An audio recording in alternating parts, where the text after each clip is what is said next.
Because God is knocking on the door of your heart, your consciousness, whatever you call it, your hard head.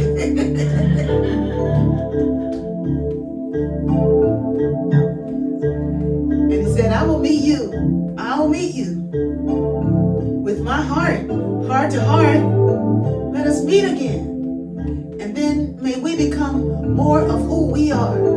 That's what God is saying. I will touch you with my soul, soul to soul. Let us touch again. And then may we behold what? More of who we are. Yeah. And then I will meet you silently, breath to breath. Let us breathe as one. Let us breathe. Breathe in, breathe out. Let us breathe as one. And may we become more of who we are.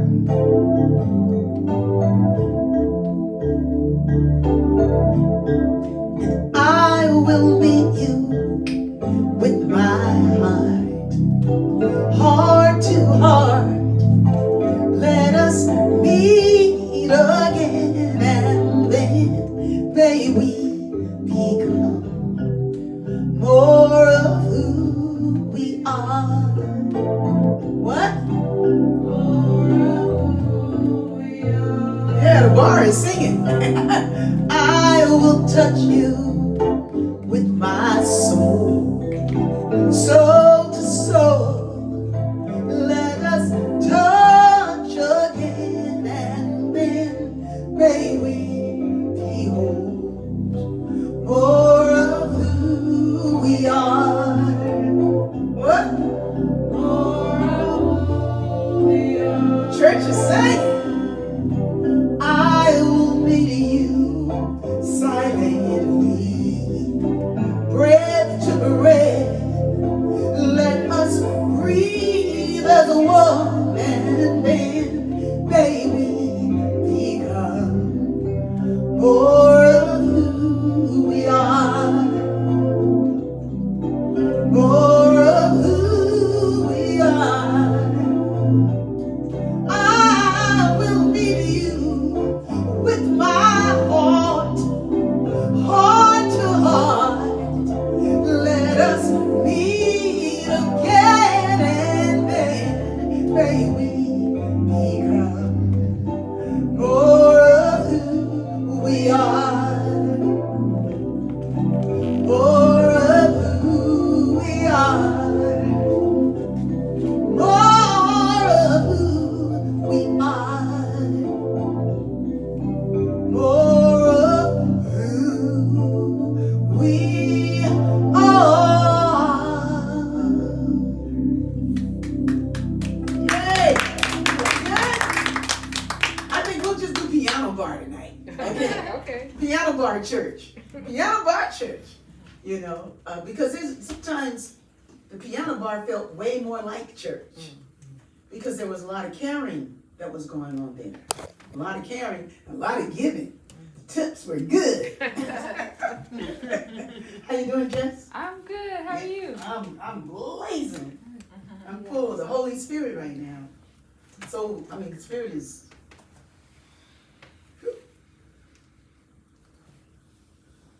That's a good cup of tea. All right. Thank you, Marion. You're welcome. Appreciate it. So, just a few weeks ago, maybe 3 weeks now, we completed our RIGASA revival. Remember that? Yes. Remember it was all about bees? Mm-hmm. Remember we were stuffing bags, this group were in there, and we were putting t-shirts and songbooks and candles. Yeah, the Terry Dean candles, and we had the RIGASA. These are things that you would have got if you had come to the revival. The gold RIGASA, very beautiful. And you would have gotten the sweet and simple songs of devotion. Yeah. And then you would have gotten this cute little bag. Isn't that nice? Mm-hmm. That was so nice. And you know, we were stuffing bags and doing all kinds of things and just having a good time in community. Wasn't that wonderful? Yeah. That was a beautiful thing we were doing. And just to see everybody doing that and participating was glorious for my soul. Because I was like, wow, this is beautiful. There's a place for everybody. Everybody has a place. You know, and we are contributing to something that's going to bring joy where it lands. And everybody loved the bags at the RIGASA revival. And the revival has passed. You know, the revival, it happened June 5th through the 7th. The revival is gone now, right? Right. But is it? No. Is it really gone? When something magnificent happened, it's still percolating in us, is it? It still goes on. It's like, it's still, what was good about it is still making us better, right? You know, and if there's something that wasn't good about it, you need to forget about that and focus on what was good and let that percolate and not the sadness and the things that didn't work out for you. But I saw this bag, it was right here, and I was like, whoa. So tonight we're talking, first of all, Raymond Johnson couldn't be with us tonight because he's on the road doing something else. And so I said, you know, let us just be like this tonight. Is that all right? Yes. Okay, that's all right. And I say it's piano bar today. That's what it felt like piano bar. So the reason why piano bar is on my mind a little bit is that, first of all, everybody good? Yes. Everybody good? Yes. Okay, everybody's good. I was looking when I probably could have been asleep last night. I was looking at an interview on YouTube, a podcast. And this podcast was with Georgia, our beloved Georgia Ann Muldrow, and Questlove. Okay? Now Questlove, everybody know who Questlove is? Yes. Not everybody knows. Like Marion is saying she doesn't know who Questlove is. Questlove is a very, I'd probably say he's a great producer and drummer. And how else would we describe Questlove? The roots on Jimmy Fallon. Yeah. That's what's somebody get on the microphone and say who Quest is, because I don't know. Okay. Africa. Oh, okay, Jess is taking it. All right. Hey, man. Hi, how y'all doing? Good. So, should I go? Mhm. Okay, so, Questlove is the drummer for The Roots, which is a highly influential, highly regarded, well-known hip-hop band that has a, storied career from like the 90s and whatnot. Recently maybe the past 15 years or so, he developed into his own entity, being a sort of almost like a hip hop historian, like a musicologist, and as well as being a drummer for a band that's on Jimmy Fallon, the late night show. He's definitely very highly regarded. So Well, thank you. That's what I got. That's great information. They know what they're talking about. And it kind of is going to kind of weave into our Bible study for tonight. And she mentioned the word historian because he knows so much about music.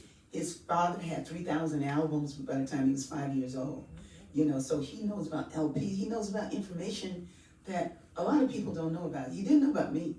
But Georgia told him a little bit about her mom. She didn't talk about this part of it. She talked about my slow down baby when I was Rickie Byars. hey, that's good. My years at Pharoah Sanders and that kind of thing. And what that mix was when he asked her where she was from, and she began to talk about her father, and they shared some incredible stories together. But that interview was so loaded with wisdom from Georgia's end.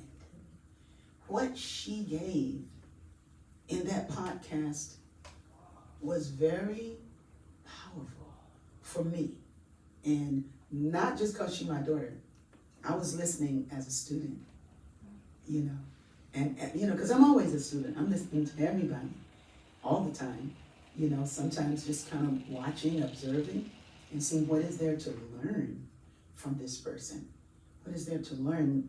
We had great conversation setting up for tonight with Africa, and we were talking about the Kemetan spirituality, and you know what happened when she chose a certain kind of spirituality instead of the Christian doctrine that she was raised in, the so-called Christian doctrine, and how they didn't like that, you know. But now with the Bible study, she's making hope. There's something that's happening of an amending of those relationships. And we talked about information and how it circulates and how we get to know what it is we know. So reading a book like the Holy Bible is a good practice because it's such an old document. It's not the complete document, not the King James Version, not at all. But there's enough in it to keep us going until we can get some more. Okay? There's enough in it to keep us going, to keep us inspired. What does keep us going mean? It means keep us informed, keep us inclined toward a deeper thought than the one that we just might have here, just sitting here, that underneath that are levels of, it's your thought, and then you got the invisible realm all around you speaking to you, being around you. But it becomes you when you're interested. It can't make you become, well, I've been yanked up. I know what they say. They would like, it needs your permission. I'm here to tell you, if your heart is breaking, and your heart is for a deeper expression for God, just a deeper expression for what it is that you came to bring to the world. Like, I just need to know what it is I'm here to do. I need to know. You know, I'm hitting all the walls. I'm hitting walls. What is it that, what would you have me do? Hadn't asked that question. It's just like, what am I supposed to do? Not what would you have me do? It's a different question, right? What would you have me do? It's a surrendered heart. What would you have me do? So when we're reading the scriptures, our conversations and our discoveries are to get us to that window. That window.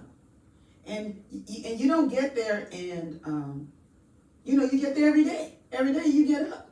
You wake up, you get to remember again.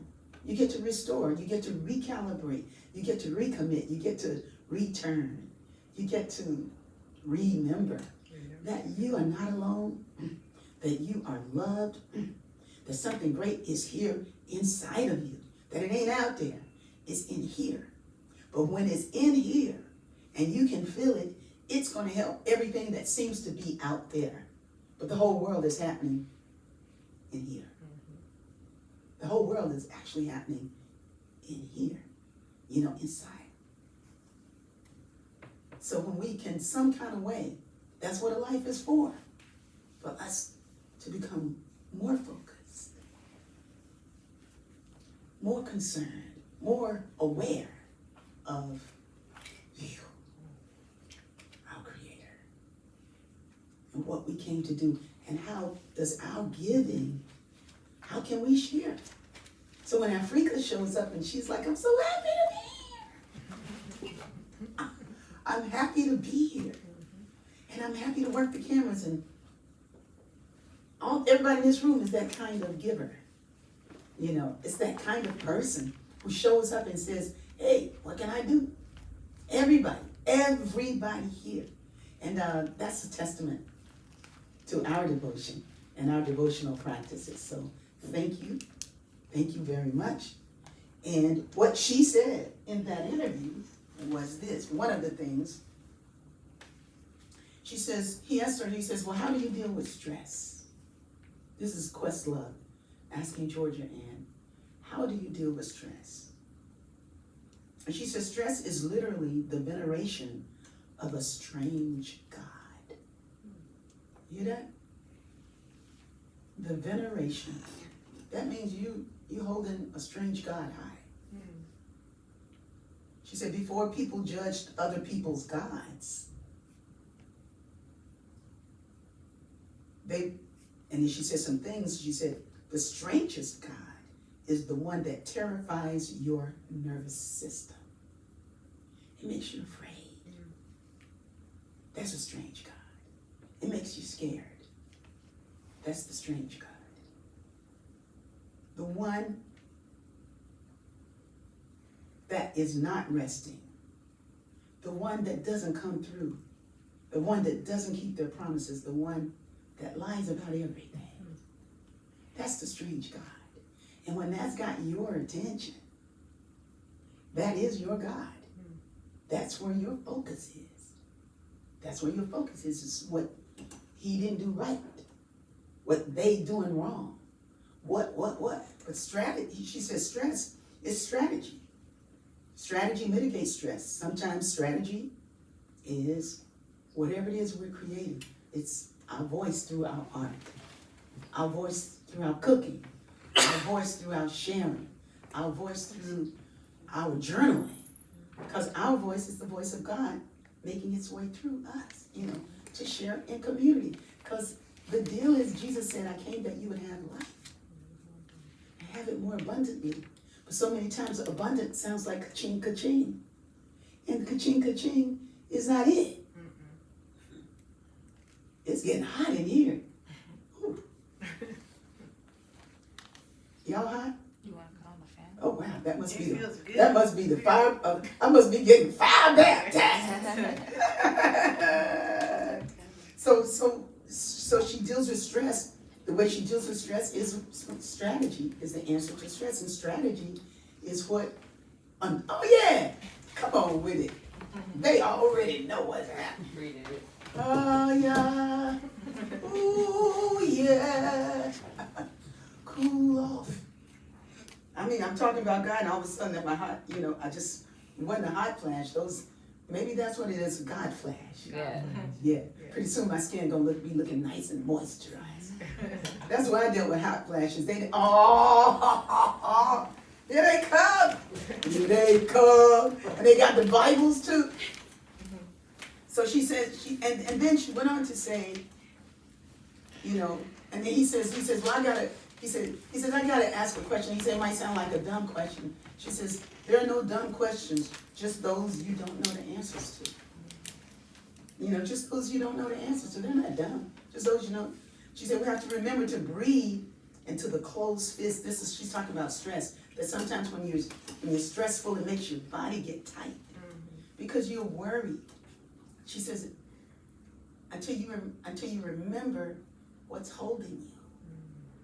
She said you can do this and go. That's what she did in the interview. And I could feel the breath of God lifting everything. The breath of God is breathing me and resting in the breath of God. I know that all is well. I know that all is well. And she says, then she goes outside. What she was talking about, he says, how do you wake up in the morning, whatever? And she gave some answers. And then she went back to stress. She says she goes outside and bends deeply in slow motion, like she just landed on the planet. Like she just landed. Y'all know what I'm talking about? Y'all want to land on the planet with me? We're going to get up. We're going to land. Okay, it's like you just landed on the planet. She said, you're going to jump up, and then you're going to land and bend your knees. And then she says, in slow motion, you get back up. You get back up. And she said, and you realize that the trees are holding hands under our feet. You hear that? The trees are holding hands under our feet. God is loving us. God is carrying us. God is caring for us. You breathe that in, and you begin to smile. And see all these human trees in the room. and hug each other. All right. Hug each other. In my soul, Lord. In my soul, Lord. I can feel you all in my soul. In my soul, Lord. In my soul, Lord.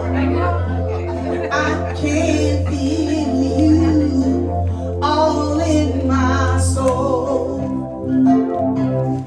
In the mountain, in the valley, I can feel you all in my soul. I'm looking for the shakers. In the mountain, in the valley, she got it. Oh, I can feel you all in my soul. The sunshine, in the sunshine, in the rainbow, oh, I can feel you all in my soul. Oh, in the sunshine, all in the rainbow. Oh, I can feel you all in my soul. All in me, Lord. All in me, Lord. I can feel you all in me. All in me, Lord. All in me, Lord. Oh, I can feel you all in me. Oh, you're in my soul, Lord. What? In my soul, Lord. Hey, I can feel you. Get on the mic. You know you want to get on the mic. In my soul. Come on, now. We got the choir.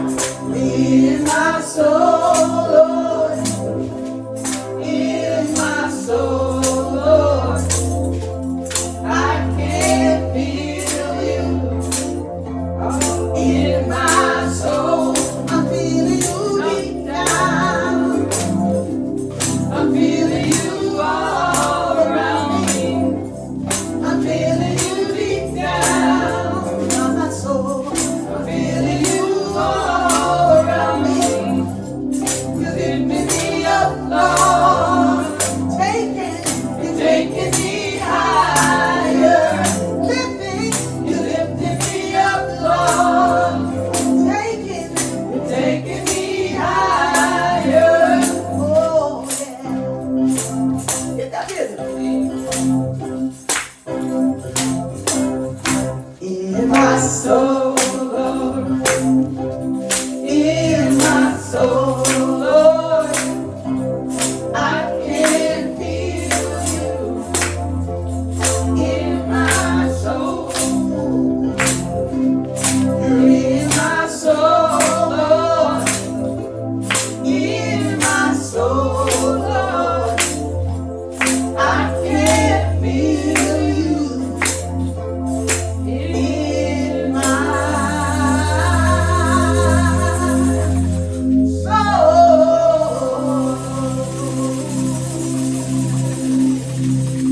Hey! Come on now! We said we're, hi, hey Karen, hey Marianne. We said tonight is kind of like the days of the piano bar, when it was just me and the piano. And sometimes I would have a guitar player. Darryl Crooks would be with me on guitar. The late, great Darryl Crooks. What a great musician. So that interview is Questlove with Georgianne Muldrow on YouTube. Check it out. It's 2 hours. And it's bad. Isn't it bad? Yeah. It's a bad interview, man. And I've seen it before, but last night I saw it again. And I'm glad, cause and this one last thing, she says, you know, if something is don't jump when you get bad news, or you think something, your mind is wondering if this is gonna turn out at what, she said, don't jump to conclusions. Listen. You are not going to die from taking a breath before you come up with an answer. Like if it's something you need to respond to, she said, just listen. You're not going to die from taking a breath before you come up with an answer. To breathe. That breath again, right? Like when we wake up, you, I'm here. She said, you're going to die from not taking a breath before you come up with an answer. You're going to die from not taking a breath. So you want to take a breath. You know, just take a breath, take a moment. And yeah, so those are my notes. Now for the Bible party. But this is all the Bible party, right? So having said that, with Questlove being a historian and the information that he's the information he's aware of and the things that he learned about and things that he could share in the interview were really powerful things. I'm going like, wow, how does he know that? You know, how does he's really quite a historian about a whole lot of things. And this book, this amazing book, the Holy Bible, is in many ways a very profound historical account of the way things began to emerge in terms of human consciousness and the way people were thinking about life in these days. So we're going to start tonight we're not going to continue with Isaiah. We'll be going back to Isaiah and to visit Isaiah, but we're going to Ecclesiastes. Okay, we're going to the book of Ecclesiastes. Is that in the Old Testament or the New Testament? That is in the Old Testament. Ecclesiastes, I believe, follows Proverbs. And the way, sometimes the way credit is given to the scriptures are that, Solomon wrote this and blah, blah, wrote that. But like Georgia said on Sunday, much of the scriptures were songs. There's music, songs that were sung. Not just people talking, but people singing. They're singing. They're singing the words of God. So in the beginning was the Word, and the Word was a song. Beginning was the Word, and it was sung. God was like, Rickie! That's the beginning, right? In the beginning, Jess! Yes! When God's saying your word, what did it sound like? Right. It was definitely that. It was profound. So Ecclesiastes, or the preacher, so who gets the credit for writing the book of Ecclesiastes? Anybody know? No, I don't. It would be Solomon. Solomon? Solomon. And Solomon also gets the credit for Proverbs. And Solomon was the son of whom? Anybody remember? David. Huh? David. That's right, David. Solomon was the child that Bathsheba bore with David. And I'm sorry, not with David. That's with David, yeah. Yeah, Bathsheba and Solomon. Bathsheba gave birth to David. She had 2 babies. The first one died. And that was a story. And we can always go back to I believe it's Samuel, the book of Samuel, and visit that story about King David and Bathsheba and all of that. That gets discussed a whole lot. But I want to go to Ecclesiastes because Ecclesiastes and Proverbs, Proverbs follows Psalms, the book of Psalms, okay? So the book of Psalms, written by King David, he gets the credit for it. We don't know how the books come together and all the different things, but These are songs that were collected, and they are beautiful songs. If it had not been the Lord who stood on our side, now may Israel say, if it had not been the Lord who stood on our side when men rose up against us, then they would have swallowed us alive. You know, they probably say it like that. That was Psalm 124. Okay, but we're not doing Psalms. We're going to, and we're not doing Proverbs. Proverbs follows Psalms. So King David, the book of Psalms. Then Solomon, his son, gives us Proverbs. Okay? And Proverbs are the instructions. The instructions for this is, remember, there's no Beatitudes yet. Okay? At least not in a material sense. Everything already existed in the mind of God, but it hasn't shown up yet. But in Proverbs, well, in the Old Testament, I mean, in the King James Version, which I don't have here, but it says something about instructions, just in Proverbs, the beginning of Proverbs. Do you have King James Version? A New King James. Okay, what does it say? In the Proverbs? Yeah, the beginning of Proverbs, just the beginning. Let's see. I'm just trying to set up Ecclesiastes. Well, it's Okay. right. Yeah, Let's just read the first Yeah. one. yeah. Okay. Okay, this is Proverbs 1:1. The Proverbs of Solomon, the son of David, king of Israel. To know wisdom and instruction, to perceive the words of understanding, to receive the instruction of wisdom, justice, judgment, and equity, to give prudence to the simple, to the young man knowledge and discretion. A wise man will hear and increase learning, and a man of understanding will attain wise counsel.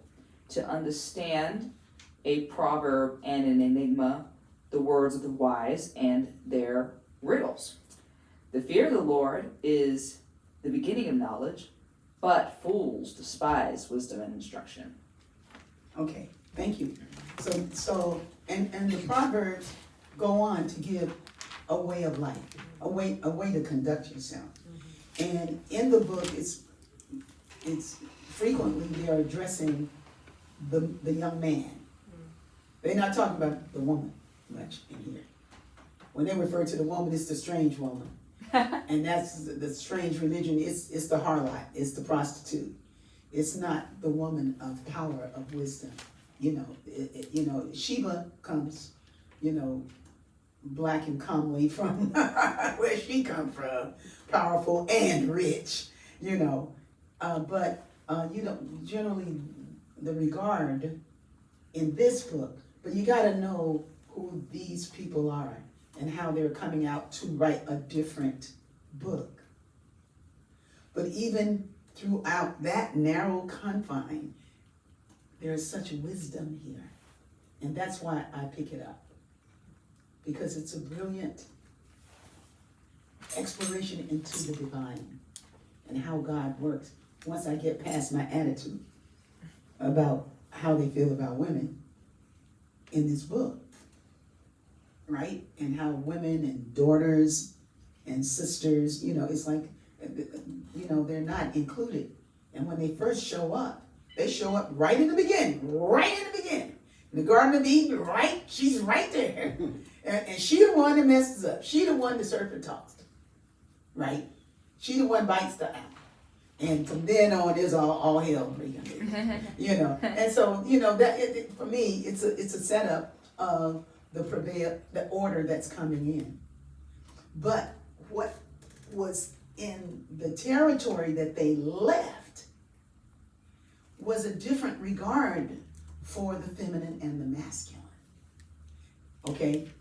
But even that civilization had fallen into decline. And it had been very powerful for thousands of years. And it wasn't powerful just because they were there. It was powerful because the civilization that was coming from the interior of Africa was going there. Okay, so there's something to be said about things that are etched in stone, but there's more to be said about the vibration of sound, about our stories, about our dances. Those things have stood the test of even more than 12,000 years in other parts of Africa. They got stuff in Africa that would just blow your mind. And Egypt is Africa too. Egypt is Africa. It ain't like Egypt is like Egypt. It's like Kemet. Kemet is part of Africa. It became something else in the 40s. Before then, it was Africa, believe me. It was Africa. So with this document, this is a document of a people who are leaving a territory. They're leaving what was home for a long time because the doors opened and allowed them to come in, to flourish, to work. So the story is like, tell Pharaoh to let my people go, and the Jews were enslaved and blah, blah, blah. When you read the book, you get a more in-depth account about how the story arose and about Joseph and his brothers selling him, and all of that. It was a beautiful, beautiful story. Beautiful story. So doing the Bible study, I've learned so much. So thank you for bearing with me, and thank you for taking the time to read it so that we can have a conversation. So the Proverbs show up after Psalms. The Psalms, who wrote the Psalms again? David, King David. I mean, he's the one that gets the credit. Solomon is his son. So the Psalms are all that. They're all that. Because David is honest in his heart. He's like, Lord, I'm messing up. But I know you got my back. Lord, they trying to kill me out here. But I know you got my back. I will sing your name. I will sing it forever. I will sing a song to the Lord. The Lord is my shepherd. I shall not want. He maketh me to lie down in green pastures. He leadeth me beside the still waters. You restore my soul. It's like you do all these things, and I will dwell in your house. Then all of that, all those beautiful songs. That psalm, which psalm was that? 23. Come on, we own it. We own it. So then we move into Proverbs, and Proverbs is the son's work. Like people know my book of music, right? And then you meet Georgia, right? And Stephen. You haven't met Stephen, but Stephen is deep too. It's like you meet Chef Lori, but then you meet Ebony and CJ, right? You meet the parent, then you meet the children, you go like, oh. Then you meet the grandkids, you go like, whoa, oh Lord. The great-grand, you go like, hallelujah. That this thing is spiraling up. It's spiraling in love. If it's spiraling in deceit and deceitful ways, it ain't spiraling. It's dying. It's dying. So we're here studying the Proverbs. Studying this Bible. And tonight we're going to go on to Ecclesiastes. So in Proverbs, as Jess has read, you study Proverbs to know wisdom and instruction, to perceive the words of understanding. My friend Alma Greer reads a proverb every day. Every day she reads a proverb. She reads a chapter. Every day she reads a chapter of Proverbs. That's her biblical scriptural practice. And she reads other things too. So Solomon, when you read about Solomon, you find out that he is credited with being a very wealthy being, right? Y'all know that? The wealthiest in all the world. According to this book, Solomon had more wealth than everybody. He was rich. He was rich. And he had women. He had a wife. He had a lot of wives. Right? Yes. Concubines, everything. He talked about the dimensions of a temple, and he was going to build a house for the Lord. Okay, so when Solomon comes, he comes to build the temple. And he's got the measurements, how those measurements are supposed to be. And then on down the road, Isaiah was like, but one is coming. One is coming along, and he's going to talk about the structure not built with hands. But in these days, the structure was built with hands. And it was Solomon who was building it. So Solomon got all his money. He's got all these women. He's got all this prestige. He got all this wisdom, so-called wisdom. And anybody else want to say what else Solomon had? Oh, here comes Jeff. He had that cool story with the two ladies and the baby. I thought that was really interesting. Oh yeah, oh the one about after that story, that is when he became known as the wisest man in the land, right? That was cool, yeah. Right. You know which scripture that was? I don't have a clue. I just know that the two women were fighting over the baby. That's right. And then Well, we can look it up. he said, well, I could just cut it in half then, Yeah. and let one of y'all have each. I used to read like little kid Bibles, so I don't remember like the Now that's the same story I got in the kids' Bible. Yeah. So then the woman who, that's how he was able to show who really had the baby, because the one was like, no, take the whole baby. The other one was like, no, just cut it in half. It's great. Yeah. And then he's like, oh, okay. Yeah, because what happened was that there were thank you. Yeah. There were two women. Each had the baby at the same time. Had the baby at the same time. And in the middle of the night, one of the babies died. And the woman whose baby died, she switched with her friend or her sister. I don't know if it was her sister. She switched babies. And so when the other woman woke up, whose baby had been close to her, but now she's holding a dead baby. And the woman said, your baby died in the middle of, and she's got this baby. But the baby she's holding belongs to this other woman. The woman knows that's her baby. This is the part they don't write too deeply about that, but you know that scripture where it says, my sheep know my voice? He said, my sheep know my voice. The mother was like, no, that's my baby crying right there. That's my baby. That's what God feels about us. That's my baby. When you walk with God, God knows your voice. You know. So anyway, like Jess just said, and the rest is like they go before the judge, and the judge is Solomon. And so they go before the king, the court. They go to the court, and in the court, she's like, that's my baby, and the other one's like, that's my baby. And he says, well, why don't we just cut the baby in half, and you can have half the baby, and you can have half the baby. And the one whose baby it wasn't said, that's great. That way we each got a piece, And the one who was the mother of the baby said, oh, you cannot do that. You can't do that. That's a compassion. I mean, these are the elements that rise up, that we're not just talking about stories, but we're talking about meaning. We're talking about life. We're talking about the way to share and the way to care beyond what it is that you would want personally, but what is the highest good?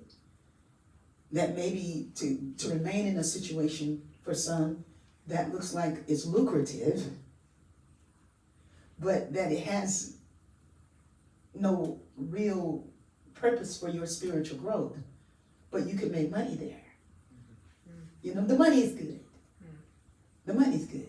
So I'll stay there because I'll be known in certain circles.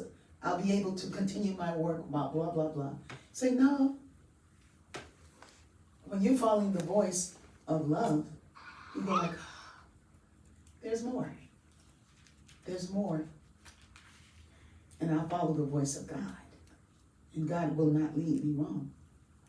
That's why we read the scriptures. So anyway, in Ecclesiastes, after that happened and the lady said, that's my baby, and King Solomon says, you're the mom. Get out of here, you wench. I don't want to see you in this neck of the woods anymore. And after he made that decree of judgment, he became known as a very wise person. So in the book of Ecclesiastes, we begin. Okay, so we're gonna read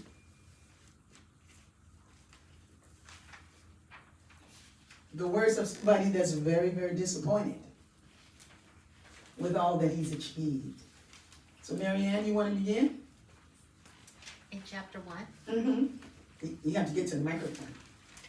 And let us know what Bible you are reading from. I'm reading from the New Living Translation, Okay, second edition. the New Living Translation. Okay. Second edition, Ecclesiastes chapter 1. These are the words of the teacher, King David's son, who ruled in Jerusalem. Everything is meaningless, says the teacher, completely meaningless. What do people get for all their hard work under the sun? Generations come and generations go, but the earth never changes. The sun rises and the sun sets, then hurries around to rise again. The wind blows south, then the wind turns north. Around and around it goes, blowing in circles. Rivers run into the sea, but the sea is never full. Then the water returns again to the rivers and flows out again to the sea. Everything is wearisome beyond description. No matter how much we see, we are never satisfied. No matter how much we hear, we are not content. History merely repeats itself. It has all been done before. Nothing under the sun is truly new. Sometimes people say, here is something new, but actually it is old. Nothing is ever truly new. We don't remember what happened in the past, and in the future generations, no one will remember what we are doing now. See, he's going through something. He's obviously in a fit. Okay, that's good. Okay, somebody pick it up. Who's next? She stopped at verse 12.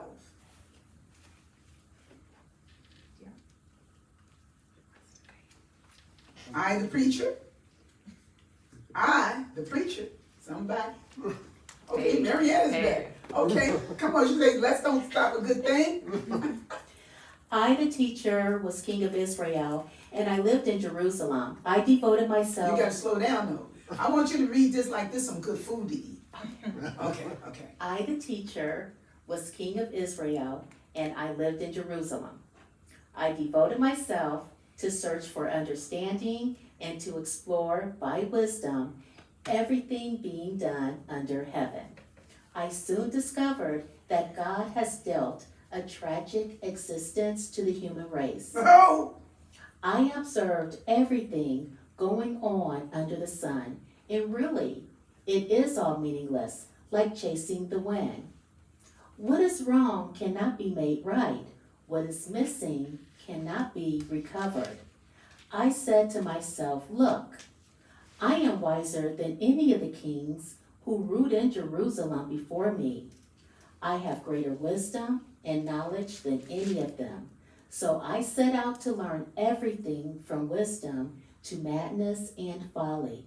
But I learned firsthand that pursuing all of this is like chasing the wind. The greater my wisdom, the greater my grief. To increase knowledge only increases sorrow. Woo! Is he going through something? How y'all feel about that? See, in this one it says, in the King James Version, I love the language of the King James Version. That says, give me the first, you got the King James, Marion? Yeah, you got it. Yeah. The vanities, vanity, something like, no, you read it. Oh, No, you! now I have to find it again. Well, I'm in there, but I just can't, okay.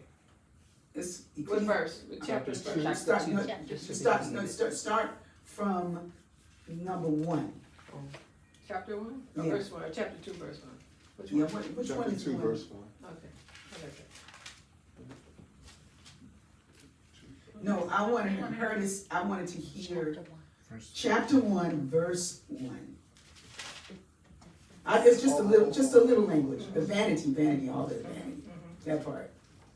The words of the preacher, son of David, king in Jerusalem. Vanity of vanities, saith the preacher. Vanity of vanities, all is vanity. Okay, you gotta read with most soul. Okay, Okay. well, see, I'm You're trying to see. Yeah. That's tight. There we go. All right. All right. Okay, Now this let's is your audition for the Bible play. All right. The word of the preacher. That's right, son that's right, of put some- David, king in Jerusalem.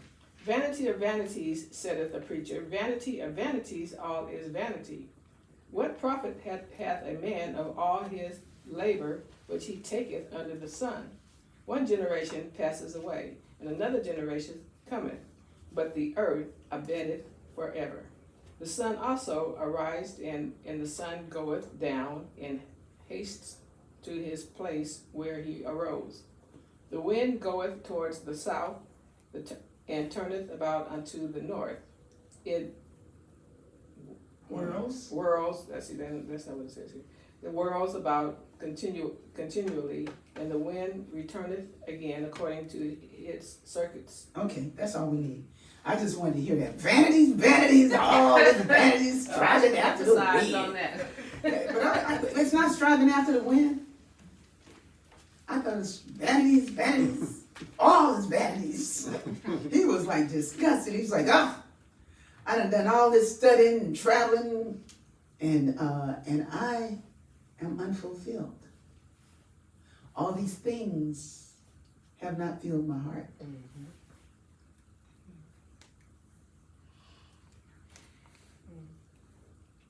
All these things have not filled my heart. I said to my heart, this is chapter 2, come now, I will prove you with joy. Therefore enjoy good things. And behold, this is also vanity. It's like, hey, that's right. You can't do nothing right for Solomon right now. Solomon is through with you people. Okay. I said of laughter, what pleasure is there in it? And of mirth, what do you accomplish? I thought in my heart to give myself to wine, but my heart reasoned with wisdom. And I laid hold upon understanding till I might see what was good for the sons of men, which they should do under the sun all the days of their lives. I multiplied my servants. I built myself houses. I planted vineyards for myself. I got Gucci shoes and Prada. They say you're not supposed to do that. Okay, cancel. I made myself gardens and parks and planted in them trees of all kinds of fruit. I made myself pools of water to irrigate the nursery that produces trees. I got for myself men servants and maid servants and had a great household. Also, I had great possessions of cattle and flocks, above all, who were before me in Jerusalem. I gathered for myself silver and gold. So he's saying, I got all this stuff. This is people, it's like people we know today. They got so much stuff. They got stuff. And buy more stuff. The fool speaks, and then go down to 16, in chapter 15, chapter 14, chapter 13, chapter 12. So I looked around to behold wisdom and transgression and folly. For who is the man who can enter into judgment with the king, especially with him who had created him? Then I saw that wisdom excels folly, just as light excels darkness. The wise man's eyes are in his head, but the fool walks in darkness. And I myself perceived all that one misfortune happens to them all. And I myself perceived also that one misfortune happens to them all. Then I said in my heart, the misfortune of the fool will happen to me also. And why was I then more wise? Then I said in my heart, this also is vanity. I mean, he is like, he's like the, like the philosophers just trying to see what? Who am I? The fool speaks superficially, but there is no remembrance of the wise more than of the fool forever. Ooh, are you sure about that, Solomon? Seeing that which now is, in the days to come shall be forgotten. And just as the wise man dies, so the fool. He says, therefore I hated life, because the work that is wrought under the sun is grievous to me, for all is vanity and vexations, and vexation of spirit. Yes, I hated all my labor with which I had labored under the sun, because I must leave it to the man who shall come after me. And who knows whether he shall be a wise man or a fool. You know, like parents, they be leaving all their money to the kids. They don't leave nothing to the friends that been walking with them every day, listening to all of their junk.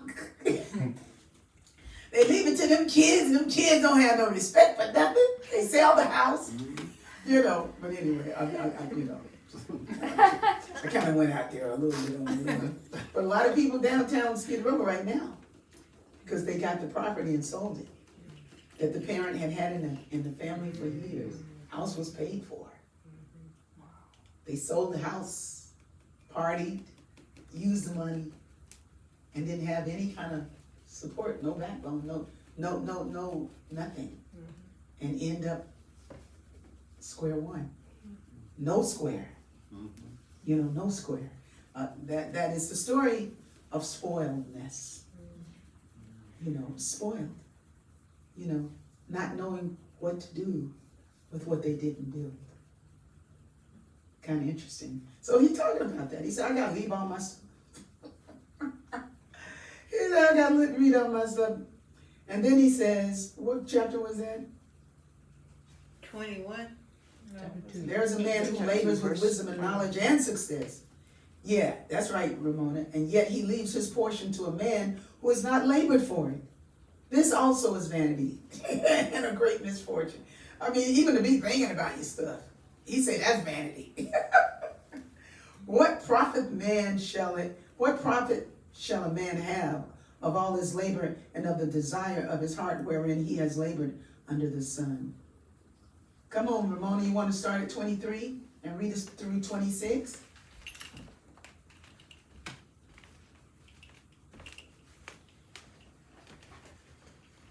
All his days.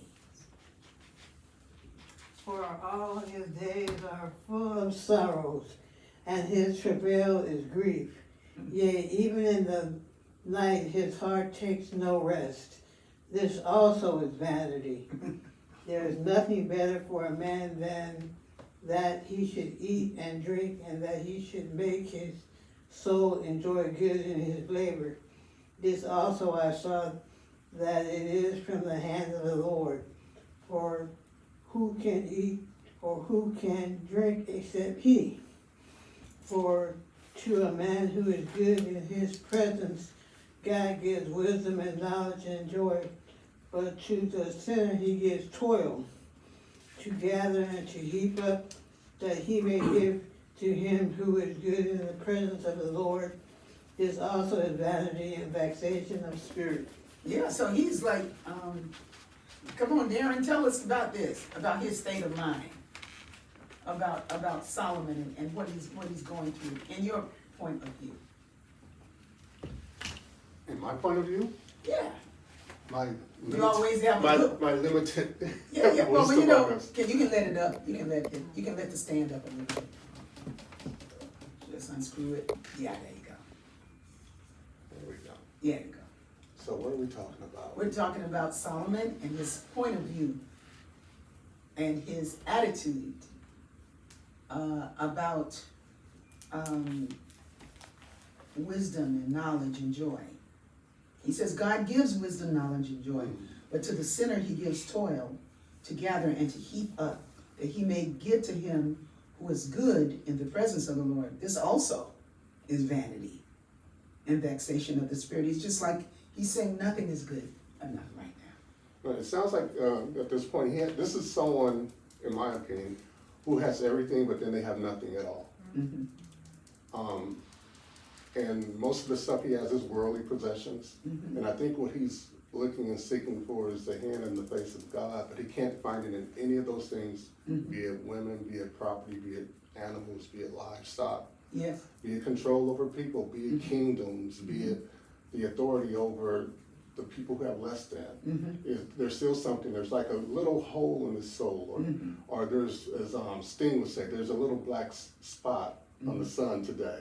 Mm-hmm. It's the same old thing as yesterday. Mm-hmm. And I see my soul up there. Mm-hmm.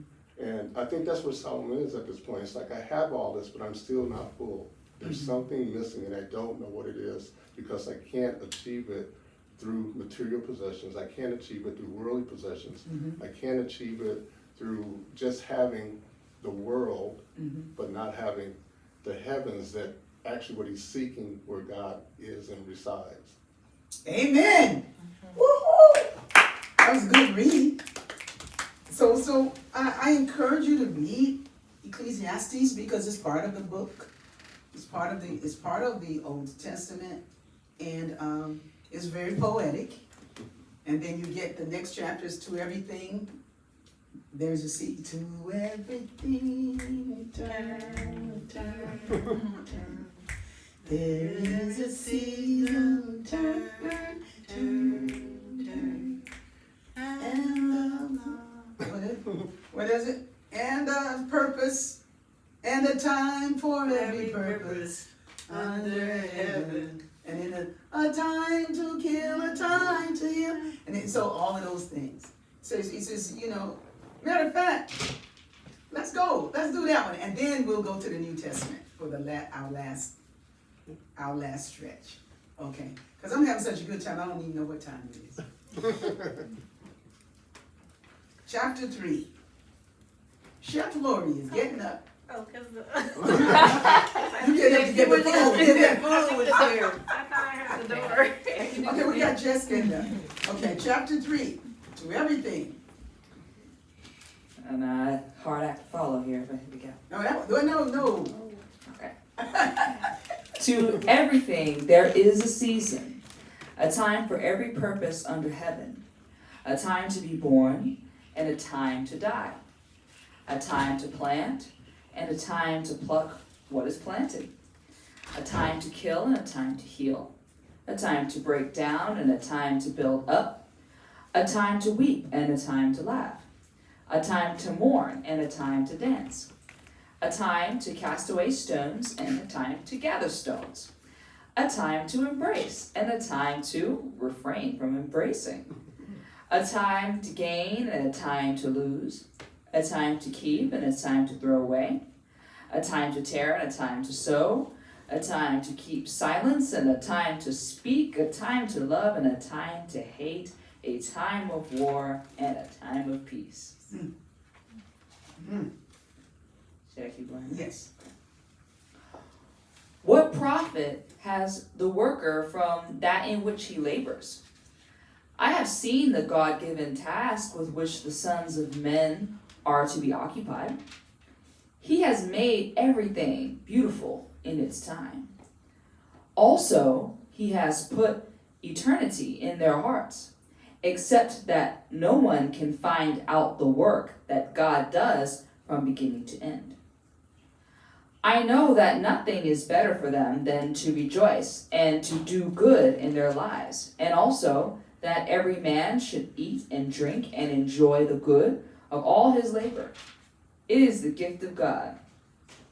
I know that whatever God does, it shall be forever.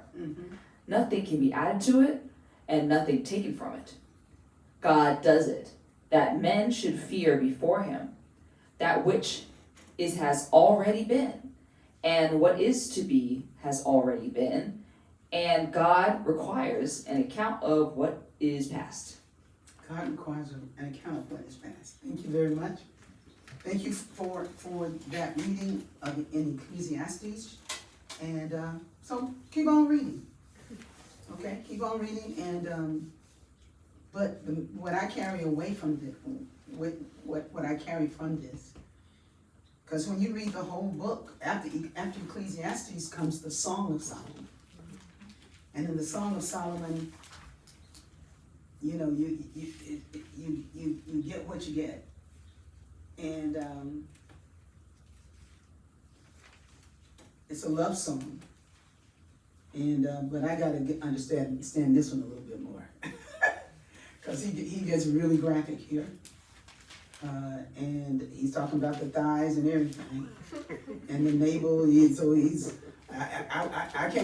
all I can see is him talking about the woman. Yes. Where does that start? The Song of Solomon. I'm in the Song of Solomon, that's Song of Solomon, next chapter Chapter 7. one. Chapter 7 is Yeah, what the chapter song 7, is. when- Okay. Well, he's talking about his love. He's like my perfect dove. He's falling in love, Crazy, you know. And but he don't do nothing. This man, he don't do nothing small. He falls hard. So I gotta read the book of Solomon, the Song of Solomon. I've tried to read it before, but now I got the paraphrase Bible.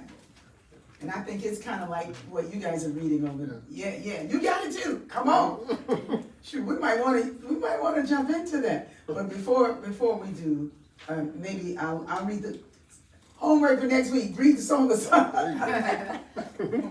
we might talk about it, we might not. But you're reading for your own edification and for your own learning, right? Open up your eyes so that you might understand more about who God is inside that God, how God is revealing His power and His presence inside of you. Because the kingdom of heaven is at hand. So, and when I look at what's at hand, if I turn my attention to what's going on all over in different places, then my mind is there, but this is where I am. The kingdom of heaven is among us. It's right here. It's in our choices and the way we choose the things that we want to do, and the way we circulate, and the way we share and care for each other. And Jesus brought that message. That's the message of Jesus. Jesus didn't come with all that money. You know? He didn't come with all that money. The Old Testament is all about the folks who had the money. You know? And what they were doing with the land. And their sons, and their sons, and their sons, and their sons. Now everybody's messing up. Then you get, you know, the prophets who give the good news and say, well, you know, you stop worshiping them strange gods. Mhm. You know, you got to stop doing that. And the Lord is saying to go this way, to follow the commandments, you know, and they end up always in a pickle because they're not listening. But there's always some people who are listening. They're always, they call them the remnants, the folks who left afterwards, you know. And then we end up in the New Testament and boom, something different happened. I think it's a brilliant book because when Yeshua shows up, when Jesus the Christ shows up, he's like, he don't look like Solomon. He don't have them kind of entourages. He ain't driving no chariot Benz. You know, when he rides on anything, it's gonna be a donkey, you know, a mule. It ain't gonna be no Sabian horse. No sable horse. It's gonna be a mule, you know. But he's bringing how to love, how to love. So we're gonna start with my favorite, unless you want to go to yours. What's your favorite book in Matthew? What's your favorite chapter in Matthew? Mine is chapter 5. 5 all day long, chapter 5. Well, chapter 6 is good too.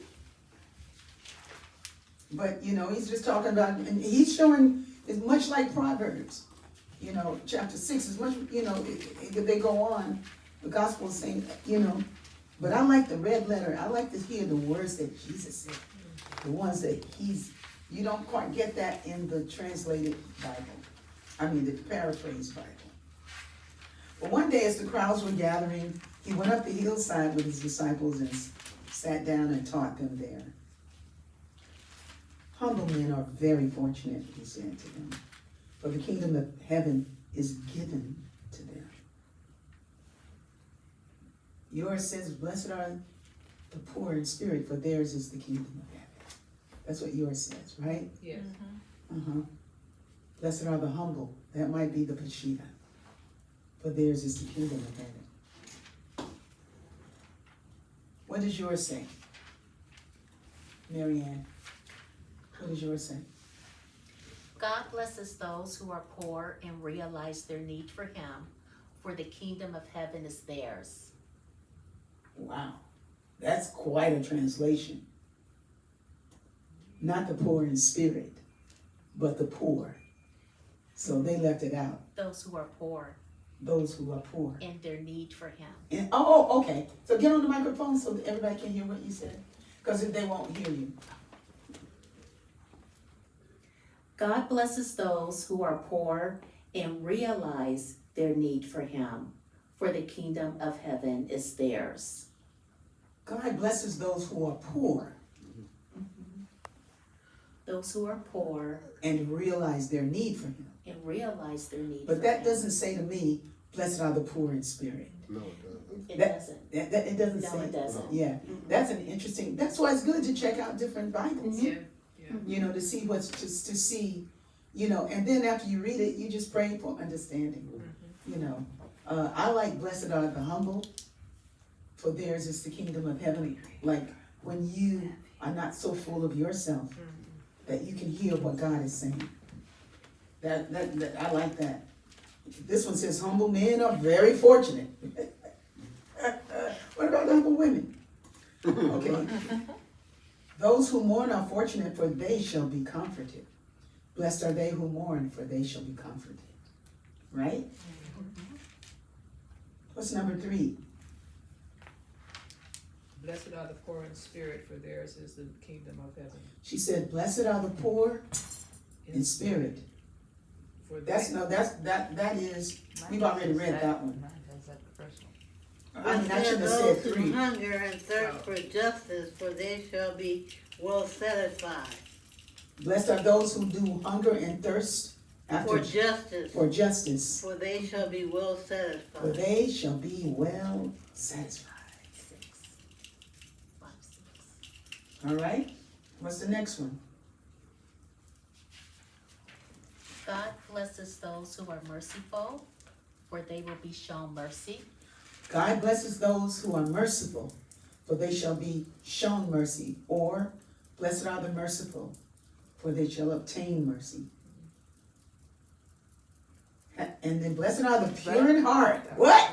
For they shall Shall see see God. God. For they shall see God. Blessed are the peacemakers, for they shall be called the children of God. Blessed are those who are persecuted, because they are good, for the kingdom of heaven is theirs. When you are reviled and persecuted and lied about, because you are my followers, wonderful. Be happy about it. Be very glad, for a tremendous award awaits you up in heaven. And remember, the ancient prophets were persecuted too. This is are the world's seasoning. What does yours say? Salt of the earth. Of the earth. You are the salt of the earth. I almost want to hear that old religion. Anybody got King James? Yeah, Marion. Yeah. What verse? What is it? Where is it? You are the salt of the Chapter earth. 5, verse 13. Okay. Thank you. You are the salt. Oh, you got it. Can you get on the Oh, microphone? yeah, that's right. Sorry about that. Because this is he's talking to his disciples, he's talking to us, he's talking to his students, he's talking to the people who are interested in following his way. He said, I am the way, I am the truth, I am the life. Right? I am the way. Okay, verse 13. Yes. Ye are the salt of the earth, but if the salt have lost its savor, wherewith shall it be salted? It is therefore good for nothing but to be cast out and to be trodden under foot of men. Ye are the light of the world. A city that is set on all hill cannot be hid. Neither do men light a candle and put it under a bush, but on a candlestick, and it giveth light unto all that are in the house. Let your light so shine before men, that they may see your good works and glorify your Father which is in heaven. Think not that I am come to destroy the law or the prophets. I am not come to destroy, but to fulfill. Mm-hmm. For verily I say unto you, till heaven and earth pass, one jot or one title shall in no wise pass from the law till all be fulfilled. That's good. We can stop there. Thank you very much. That was good reading. You get the part. You get the part. Let's just breathe for a moment, and we'll do a little bit of blessed are the pure in heart and close.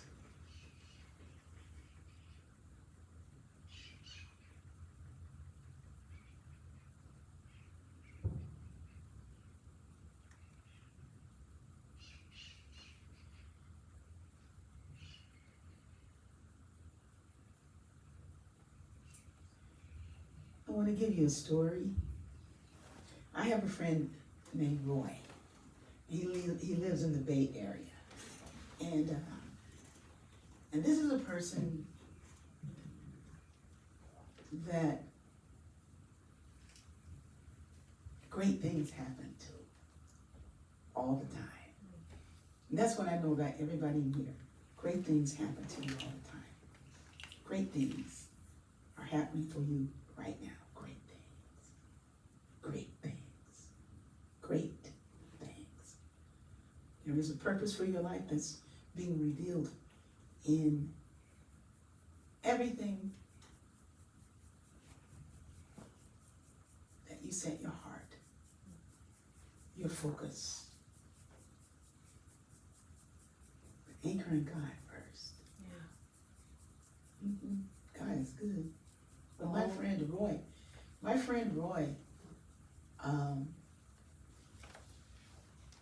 like I say, he lives in the Bay Area up there in Oakland. And Roy doesn't have any children at all. He never had a family like that, like a married man. He wasn't a married man, he had a partner.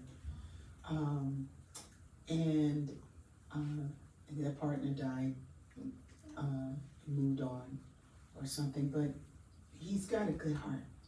He's one of my best friends. One of my best friends.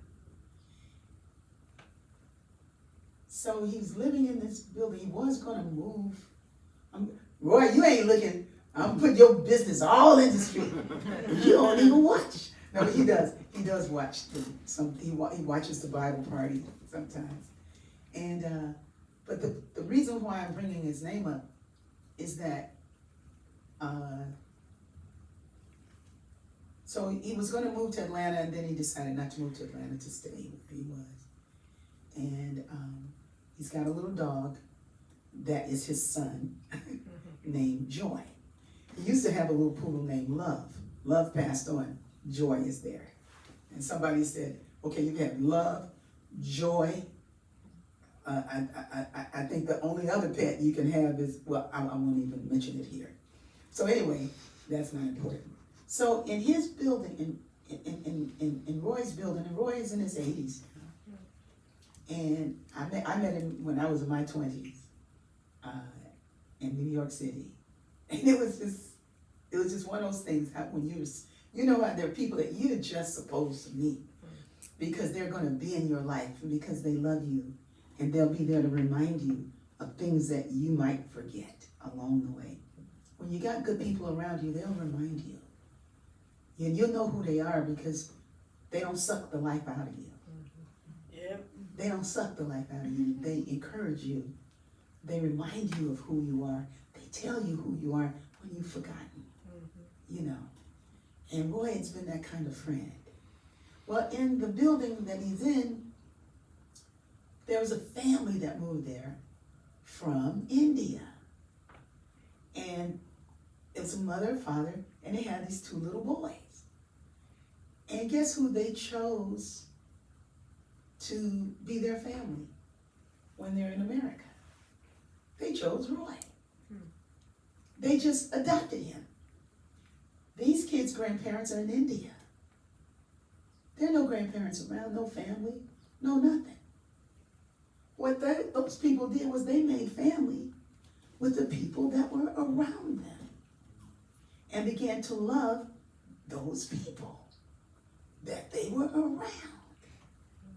And they have the best time together. They celebrate birthdays. They, have dinner together. They go for walks with the dog. They come and walk the dog sometimes, like he had an issue with his leg and he couldn't walk the dog. The family came, took the dog, walked the dog, made sure the dog was good. And when I think about if you're in a group of people and you are, let's say, Old Testament Jew, and you're with Jewish people, and you don't have nothing to do with these Samaritans over here, because they're Gentiles. They're over there, they're doing something different. They're doing something different. But if you're Jewish, you're doing what Moses said do. You're following these commandments, you're paying these Pharisees, you're giving your offerings, you're giving the 10th of your tithes and all of this, you follow. Going to the temple. Yeah, you're going to the temple, but you also might not be getting the long end of the stick, but you're doing what is yours, you're doing the way you were raised, it was been handed down, and Samaritans are doing something totally different. These people didn't see him different than they saw themselves. They saw an opportunity to love somebody, to be part of his life. He had no family there. He's got some family, but they live in different parts of the country like my family, And I think it was so brilliant and loving and caring that they was like, you're going to be the grandpa for our kids. And he's been like that figure for them. And then when their parents came and met Roy, it was all the rage. So it's like, so the love continues and it bubbles and the kids are getting older. You know what I mean? But they're growing up seeing what love looks like. And I don't think there's a better example than that. Love in action. It's the best example. And Jesus came to show that.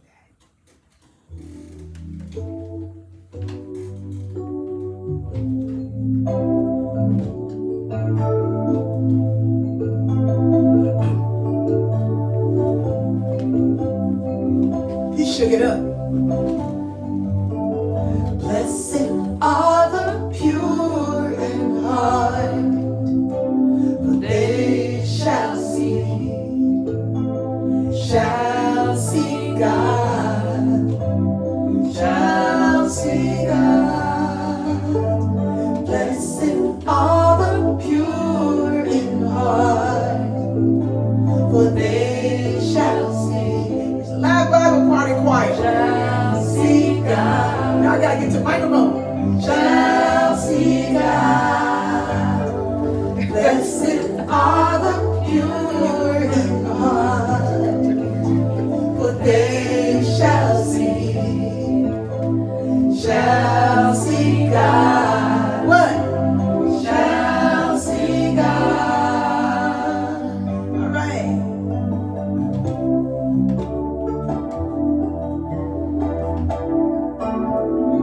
Blessed are the poor in spirit, but theirs is the kingdom of heaven. Blessed are the humble, but theirs is the kingdom of heaven. Blessed are they who mourn, for they shall be comforted. Blessed are they who mourn, for they shall be comforted. They shall be comforted. Blessed are the meek, they shall inherit the earth. Blessed are the meek, they shall inherit the earth.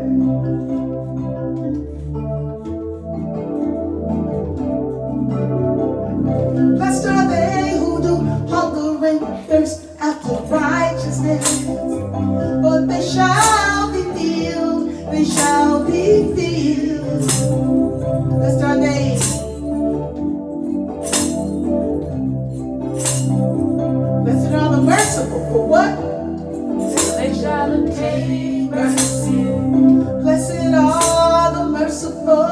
for they shall obtain mercy. Blessed are the merciful, for they shall obtain mercy. Yes. Oh, blessed are the peacemakers, they shall be called the children of God. Blessed are the pure in heart, for they shall see God, shall see God. Blessed are the pure in heart, for they shall see God, shall see God.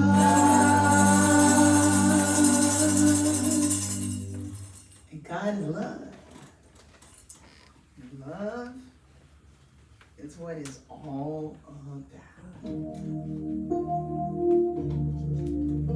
Those of you in Philadelphia, Roslyn College, and all y'all, I will see you Saturday at 4 o'clock for the concert for the Center of Peace, Center for Spiritual Living. Senior Minister Reverend Twana Malone. Be back in the B-Hood for the Bible party next week.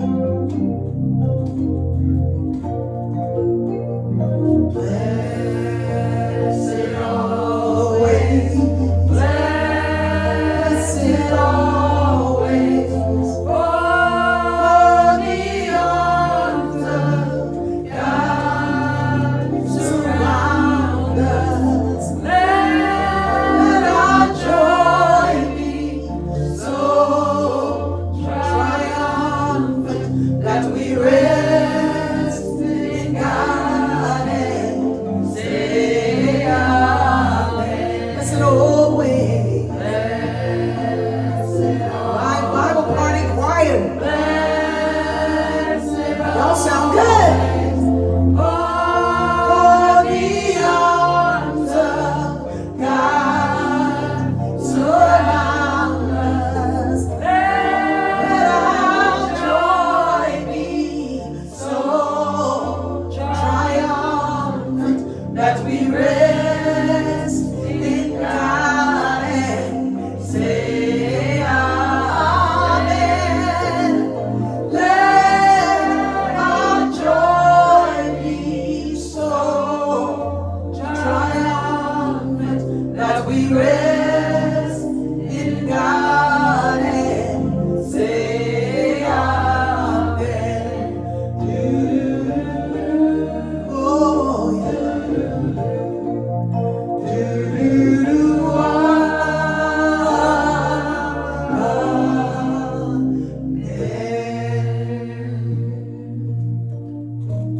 Africa, who was rolling with us tonight in the B-Hood? We had Ann Coombs, And cool. Annette Rivez Rowe, John McCory. We had Susan Ingo, Yaveen Israel, Yeah. Diamkin, Kiana, Darren Woods, and John Caesar. And we had others who don't sign on, but thank you everybody for joining us tonight. Thank you for your presence in the B-Hood. Thank you for the ways you share with us. Thank you for the way you share with the world. And thank you for taking the time to walk with God, talk with God, and rest in God, and say amen.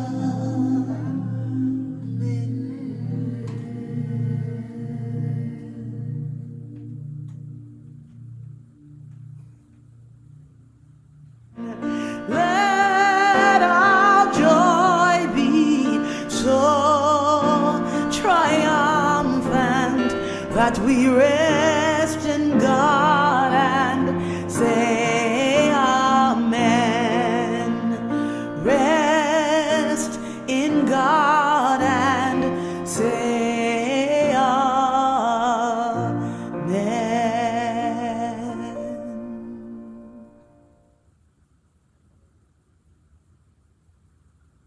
Amen.